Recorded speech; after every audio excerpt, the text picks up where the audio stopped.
또한 이상한 동선을 그리고 있었는데요. 어떤 내용인지 알아보았습니다. 아베 총리는 10월 13일 태풍 하기비스에 관한 관계 광유회의에서 비상재해대책본부를 설치한다고 발표했습니다. 넓은 지역에 막대한 피해가 발생할 것으로 판단하고 나가노현과 후쿠시마현에 선발팀을 파견한다고 밝혔습니다. 문제는 태풍이 12일 저녁 8시 반쯤부터 일본에 상륙하기 시작했고 13일부터 본격적인 피해가 발생했는데요. 이러한 이유로 12일부터 온라인에선 아베 총리를 향한 비판이 쏟아졌습니다.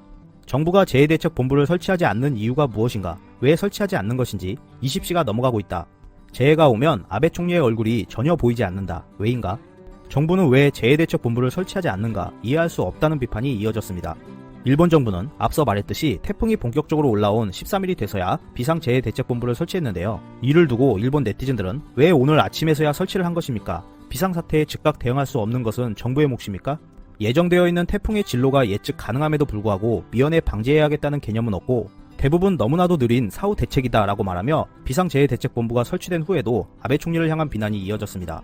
말 그대로 태풍 19와 하기비스는 일본에 상륙하기 며칠 전부터 과거에 유례없을 정도로 막대한 피해를 초래할 가능성이 있다고 예견되었었는데요. 예상대로 1년 강수량의 3분의 1에 해당하는 기록적인 폭우에 하천이 범람하고 강풍까지 동반하며 일본에 막대한 피해를 입히고 있습니다.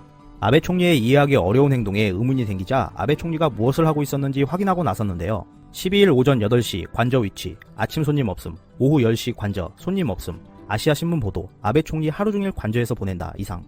눈을 의심하고 싶어지는 상황이었지만 아베 총리의 동정은 정말 이것밖에 기재되어 있지 않았다고 합니다. 참고로 11일에는 초대형 태풍 내습이 예상됨에도 불구하고 특별한 준비 같은 것 없이 국가안보국장, 보좌관, 외무차관은 근사한 프랑스식 식당에서 회식을 하고 있었다고 합니다. 이러한 일본 정부의 무책임한 대응은 엄청난 인명피해와 재산피해를 발생하게 했습니다. 국가에 대한 기록적인 폭우와 폭풍을 안긴 태풍 19호 하기비스. 여러 하천에서 제방이 무너지고 범람에 의한 침수 피해가 보고되어 6시 현재 NHK 보도에서는 사망자 24명, 실종자 17명, 지금도 고립 상태가 된 사람들의 구조 활동이 행해지고 있는 가운데 인터넷상에서는 분노의 목소리들이 올라오고 있었는데요. 유례없는 초강력 태풍재 속에서 아베 총리는 관저에서 휴식을 취하며 국민의 안전에는 전혀 개의치 않았다는 충격적인 사실 때문입니다.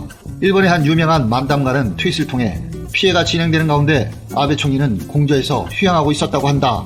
관방장관과 왜 나서지 않는가? TV나 라디오를 통해서 나라가 함께하고 있으니 좀 더 힘내세요라고 하면 얼마나 격려받을까? 그렇지 않아도 훗날 그것을 아는 것의 가치는 크다. 역시 다가갈 생각은 없구나 라며 비판의 목소리를 높였습니다.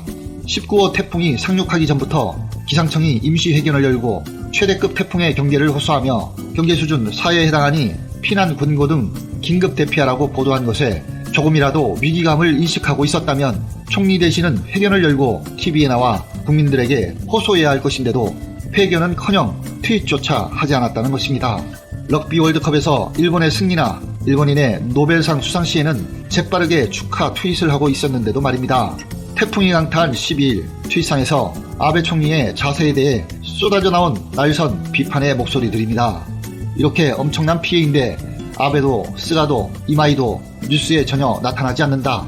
잘 모르겠지만 이것이 보통일까요? 아베 신조의 방지에 실하는 것은 좀 이상하지 않아? 이만큼 큰 재해에 직면해도 아무런 성명도 내지 않는 아베 신조. 쓸데없는 발언하고 실점할 바에야 아무것도 안 하는 편이 낫다는 생각을 하는 거지. 정말 이런 사람이 국가 원수로 되는 거야? 아베 수상의 트위터, 왜 태풍에 대해서 아무 말도 중얼거리지 않는 거야? 럭비에서 일본 대표가 이겼을 때는 바로 트윗을 하고 있었는데 지바의 태풍 피해에 관해서는 언급하지 않았지. 아직 정부는 재대책본부를 설치하지 않은 것 같고 이해할 수 없지만 지금 아베 신조의 트위터를 보러 갔더니 럭비와 노벨상만을 중얼거리고 있었다. 이 사람의 직업은 도대체 뭘까? 현 정권은 평상시에는 선두에 선다, 책임을 다한다 등 위세 좋은 말을 하지만 이 위기 속에서 그들의 얼굴이 전혀 보이지 않는다. 침묵하고 있는 언론가는 사뭇 대조적인 일본 국민들의 반응들을 보면서 국가 원수로서의 책무 이전에 인간으로서의 최소한의 책무조차 잊은 것은 아닐까. 이상 보물섬이었습니다. 아베 총리의 태풍 대응 때문에 일본인들이 분노하고 있습니다. 관료들 또한 이상한 동선을 그리고 있었는데요. 어떤 내용인지 알아보았습니다. 아베 총리는 10월 13일 태풍 하기비스에 관한 관계 광유회의에서 비상재해대책본부를 설치한다고 발표했습니다. 넓은 지역에 막대한 피해가 발생할 것으로 판단하고 나가노현과 후쿠시마현에 선발팀을 파견한다고 밝혔습니다. 문제는 태풍이 12일 저녁 8시 반쯤부터 일본에 상륙하기 시작했고 13일부터 본격적인 피해가 발생했는데요. 이러한 이유로 12일부터 온라인에선 아베 총리를 향한 비판이 쏟아졌습니다. 정부가 재해대책본부를 설치하지 않는 이유가 무엇인가? 왜 설치하지 않는 것인지 20시가 넘어가고 있다.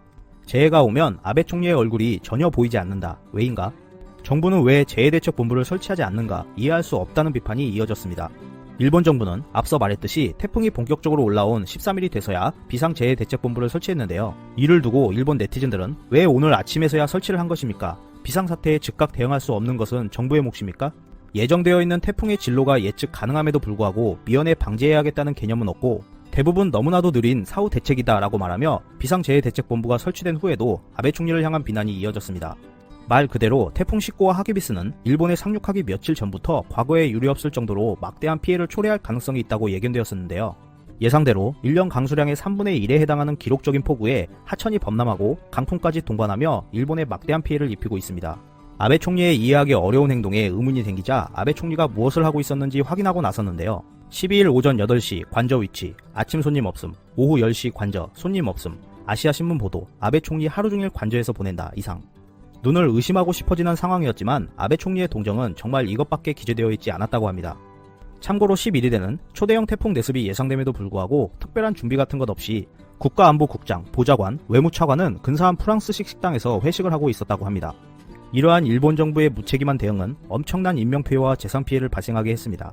국가에 대한 국민의 무관심은 다시 국민에게 엄청난 피해로 돌아온다는 사실이 이번 태풍으로 다시 한번 입증되었습니다. 역대급 초특급 태풍인 하기비스의 위력에 초토화된 일본이 망연자실하는 가운데 그 책임이 마치 총리에게 있다는 듯 아베 총리가 구설수에 올라 있다고 합니다. 19호 태풍 하기비스에 대처하는 아베 총리의 태도를 두고 하는 말인데요. 태풍 하기비스가 도쿄를 관통하며 큰 인명피해를 일으켰던 지난 12일 아베 총리는 공저에서 휴양하고 있었다고 전해지면서 일본이 붕괴하고 있다는 것입니다. 지난 방송을 통해 자세히 알려드린 바 있는데요. 그런데 아베 총리의 이런 태도는 이번이 처음이 아니라는 것입니다. 실제로 아베 총리가 재해에 아무런 관심도 없다는 것은 이전부터 계속 지적되어 왔는데요. 대재앙 때마다 이재민을 소홀히 한다고 생각되는 행동을 반복해왔다는 것입니다. 지난 2014년 2월 야마나시 현의 폭설 때는 아베의 추종자들과 아카사카에가 튀김 요리에 빠져 있었고 그해 8월 히로시마 토사 재해에서는 재비상조처에 최선을 다한다고 선언한 뒤 후지 사쿠라 컨트리클럽에서 후지 회장, 일본재단 회장과 함께 골프에 빠져 있었으며 2015년 관동호우로 고립되고 행방불명자도 다수 있다는 것에 인터넷 방송에 생방송으로 출연해서는 재해와 관계없는 안보 법제의 필요성을 과시하는가 하면 2017년도 G20 정상회담 외유 중에 규슈호우가 발생했지만 G20 폐회 후에도 귀국하지 않고 급하지 않은 일정들을 강행하기도 했다고 합니다. 또한 지난해 9월 간사이 공항 등 서일본을 강타한 태풍 헤세이로 인해 50만 가구에서 정전이 발생하며 간사이 공항에도 많은 사람들이 남겨지고 있는 상황인데도 아베 총리는 총재 선거에 표 굳히기에만 몰두하며 니가타현 호텔 연회장으로 달려갔으며 올 9월 태풍 15호 때는 사전에 강요회의도 열지 않고 총리 지시도 내지 않고 비상재해대책본부를 설치하지도 않는 바람에 정전복구가 장기화되면서 10일에는 열사병에 의한 새로운 희생자까지 내는 사태가 되고 있음에도 불구하고 개각을 강행하면서 아베 총리는 초동대응의 지연을 비판해도 여전히 관계 강요회의 개최를 거부하고 마침내 자신의 트윗 계정에도 태풍 15호에 대해서는 일절 언급하지 않고 있으며 태풍 15호를 큰 재해가 아닌 것으로 밀어붙이고 있다는 것입니다. 이미 여러 차례 지적해왔지만 아베 총리가 중요한 것은 자신의 권력 유지와 극우 사상 실현, 친구와의 교제일 뿐 국민의 생명은 추호도 생각하지 않고 있다는 것입니다. 그러니 태풍 15호로 막대한 피해가 밝혀지고 있는데도 불구하고 개각을 연기하지 않고 예정대로 추진했으며 이런 아베 총리의 재해에 대한 무관심의 근본은 아마 자연재해에 의한 피해도 국민의 자기 책임이라고 하는 잔혹한 사상이 있다는 것입니다. 그렇기 때문에 몇 번 비판받아도 신속한 재해 대응을 취할 수 없을 뿐만 아니라 재해지를 소홀히 하는 듯한 언동을 아무렇지도 않게 취하고 있다는 것이죠. 근본적인 상식을 벗어난 일본 권력자와의 상생을 우리는 과연 꿈꿀 수 있을지